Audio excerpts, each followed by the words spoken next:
శాలువతో తుఫాను బాధితులకు పునరావాసం కల్పించే దిశలో ఎంతగానో పరిశ్రమించారు. సామాజిక రంగ సభ్యులుగా తన నియోజకవర్గంలో వాడగా పర్యటించి శ్రీ తిప్పల గురుమూర్తి రెడ్డి గారు శ్రీ సామాజిక సేవాభిలాష కృషిలో పేరని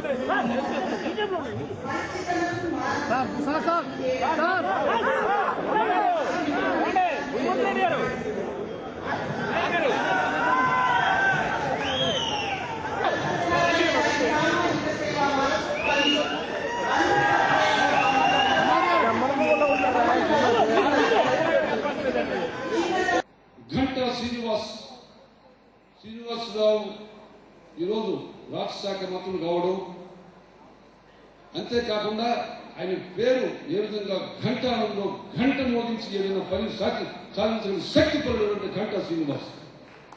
మరి ఆయనకి అదే రకంగా యువకుడు అతి కొద్ది సమయంలోనే రాజకీయ నేతతో పెరుసబాటు కొండ్రు మురళి గారికి, అదే రకంగా ఈ ప్రాంతంలో దోరణ సత్యనారాయణ గారికి ప్రతి రాజకీయ మన శాసనసభ్యులు, మరొక వైపు మాజీ శాసనసభ్యులు, రాజకీయ నాయకులు, కార్యకర్తలు, ప్రజా సంస్థలకు ఎప్పుడూ జీవితాన్ని అందించినటువంటి మహోన్నతమైన వ్యక్తులు అందరూ కూడా ఈరోజు ఈ వేదికపై ఉన్నారు.